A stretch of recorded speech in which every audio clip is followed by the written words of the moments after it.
हर छोटे बड़े अपडेट के लिए सब्सक्राइब करें हापुड़ हलचल को और बेल आइकन दबाना ना भूलें। नमस्कार, मैं हूं अफ्सर सिद्दीकी और आप देख रहे हैं हापुड़ हलचल। बुलंदशहर में निषाद पार्टी के राष्ट्रीय अध्यक्ष डॉक्टर संजय निषाद जी का शिकारपुर में हुआ अधिवेशन। पार्टी के राष्ट्रीय अध्यक्ष डॉक्टर संजय निषाद ने बुलंदशहर के शिकारपुर में उद्बोधन किया। सभा में सैकड़ों की तादाद में लोग मौजूद रहे, जहां प्रदेश महासचिव शिखर अग्रवाल ने सपा बसपा कांग्रेस पर निशाना साधते हुए कहा, ये लोग अब तक वोट की राजनीति करते आए हैं एवं निषाद कश्यप समाज को गुमराह करते आए हैं। अब जनता जाग चुकी है, अब ऐसा नहीं होगा, वो अपने अधिकार लेकर रहेगी।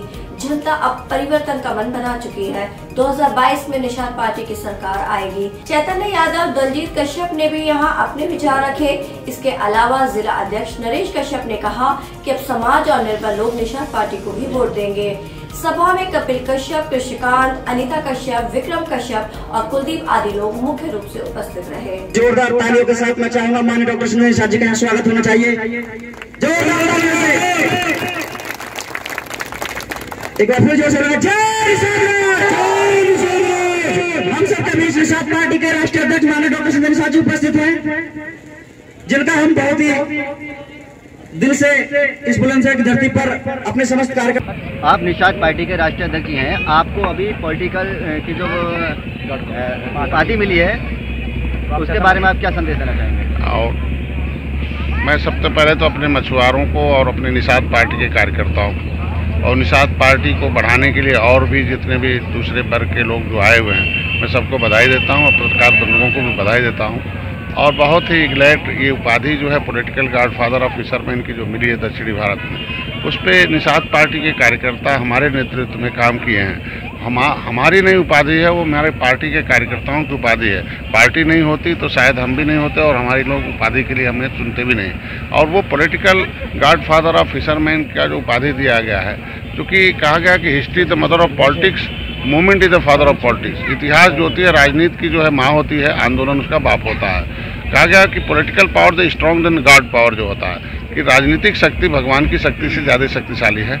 आज मोदी इस देश के भगवान हैं, लेकिन उनके जो भगवान हैं, मोदी को भगवान बनाने की जो ताकत है वोटर के पास है। वोटर ने बटन दबा दिया, मोदी को भगवान बना दिया। इसलिए मोदी का जो भगवान है वो वोटर है। वोटर जो है वो भगवानों का भगवान है इस समय। तो मैं इनको, मेरे टीम जो हमारे कार्यकर्ता हैं, इनको एक प्रोग्राम दिया था, reach the voter, teach the voter and the cast the voter. Voter के पास जाओ, उन्हें जो है पढ़ाओ और उन्हें उनकी कीमत बताओ कि तुम इस देश की समस्याओं के समाधान के लिए ये वोटिंग मशीन बनी हुई है। उन्हें ये बताने के लिए बताया गया कि पॉलिटिकली रूप से जो ट्रेंड लोग हैं, पौवा भर लोग ट्रेंड लोग हैं, वो पावर में हैं, और झौवा भर लोग अनट्रेंड हैं पॉलिटिकली, उनके पाव में हैं। तो बजट जो है वो सरकार इसीलिए बनाई जाती है, पार्टियां इसीलिए बनती हैं कि जो बजट होता पहले राजा पास करते थे, उसे राजनीति कहते हैं। अब जो राजनीतिक पार्टियां जाती हैं सत्ता में, उत्तर प्रदेश में माया थी, मुलायम से, कांग्रेस की थी, अभी बीजेपी की है, केंद्र में अभी पहले कांग्रेस थी, अभी बीजेपी है। 70-75 साल से जिसके हाथ में सत्ता गई, सबने बजट पर कब्जा किया है। लेकिन बजट के जो हिस्सेदार हैं वो सबल हैं और जो बजट के शिकार हैं वो निर्बल हैं। तो निर्बल इंडियन शोषित हमारा आमदल का ही मानना है कि भैया अब गांव के लोगों को जब तक बजट के हिस्सेदार नहीं बनेंगे तब तक उनकी गरीबी नहीं दूर होगी। और उन्हें पॉलिटिकली रूप से ट्रेंड करके पार्टनरशिप तैयार की जा रही है कि राजनीति के तुम शिकार न बनो, बल्कि राजनीति के हिस्सेदार बनो। आप जो भी बटन दबाए अब तक 70 साल से, वो राजनीति के शिकार हो गए। गरीबी के नाम पर, घटाने के नाम पर गरीबी बढ़ती रही, बेरोजगारी बढ़ती रही। इस देश के लोग, नौजवान आज बेरोजगार हैं। तो आज के दिन में हमारे देश की इकोनॉमिक पॉलिसी, हमारा जब देश अंग्रेज भागे थे, यहाँ से भगाए थे हमारे गांव के लोगों ने, तो $1 1 रुपए के बराबर था। लेकिन उस बजट में इतना ट्रांसपेरेंसी, इतना षड्यंत्र छुपा हुआ है कि बार बार जब बटन दबाते हैं तो एक बार 5 रुपया, हमारा 5 गुना बजट घट जाता है। डॉलर का कीमत बढ़ता है, इस देश का रुपया का कीमत घटता है। तो रुपया नहीं घट रहा है, रुपया नहीं गरीब हो रहा है, रुपया नहीं कमजोर होता है, बल्कि देश की जनता कमजोर होती है। तो इसके मतलब जो उस मशीन में, ईवीएम मशीन में है, वो जो बटन है वो गरीबी बढ़ाने का बटन है, देश की डॉलर को मजबूत कर रही है, देश का इकोनॉमिक जो है रुपया कमजोर हो रहा है। इसलिए इनको एक पॉलिटिकल स्कूल खोलकर निर्बल इंडियन शोषित हमारा आमदल का इन्हें पढ़ाया जा रहा है। ये रीच द वोटर में हम इनके पास आए हैं और टीच करूंगा, इन्हें मास्टर बनाऊंगा और इनकी वोट की कीमत बताऊंगा और एक गांव में जाएंगे, उन्हें पढ़ाएंगे और वहां गांव में एक स्कूल खोलेंगे।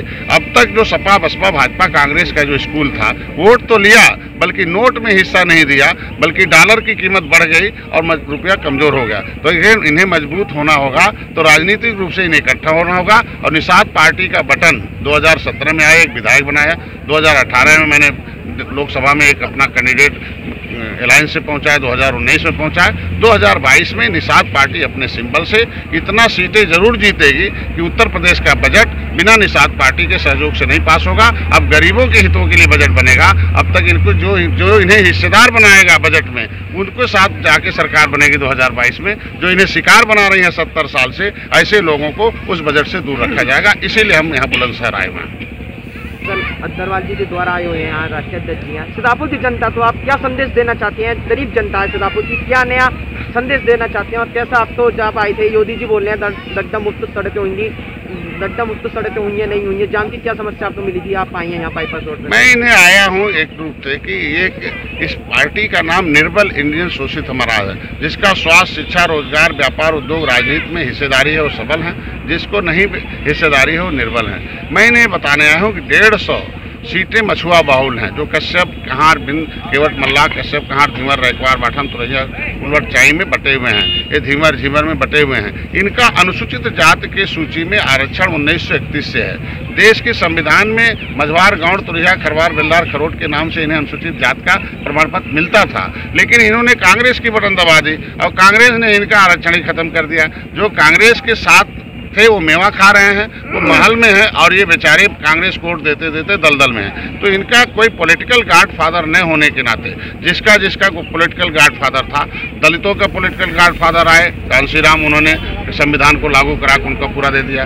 पिछड़ों में मुलायम सिंह आ गए, यादव में गॉडफादर बन गए, उनको पूरा का पूरा हिस्सेदारी मिल गई। ये आज के दिन में सामाजिक न्याय समिति का रिपोर्ट बताता है, आज के दिन में सामाजिक न्याय समिति का रिपोर्ट बताता है कि जो है मोदी और योगी पॉलिटिकल गॉडफादर बन के आ गए। तो आज सवर्णों को देखो 10% का लिखा नहीं था, संविधान में मिल गया। तो इन्होंने जो हमें पॉलिटिकल गॉडफादर का अगर उपाधि दी है, तो हमारी जिम्मेदारी बनती है कि हम अपनी ऐसी टीम तैयार कर रहे हैं कि संविधान में जो लिखा हुआ हिस्सा है उसे 2022 में हम उत्तर प्रदेश से सरकार से पास कराएंगे। और इन नौजवानों का जो आरक्षण में हिस्सा है, हर बिरादरी की जो समस्या है, इनकी शिक्षा, बेरोजगारी, लाचारी, बीमारी, इसको तो किसी ने दूर नहीं किया।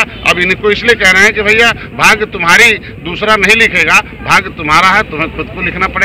वोट में ताकत है। वोट अगर मोदी को प्रधानमंत्री बना सकता है, योगी को मुख्यमंत्री बना सकता है, तो तुम्हारे वोट से अगर वो भगवान है तो असली भगवान तुम हो।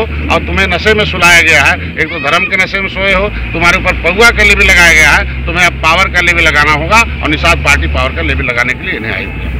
धन्यवाद। और भी ताजा तरीन खबरों के लिए बने रहिए हमारे साथ और देखते रहिए हापुड़ हलचल।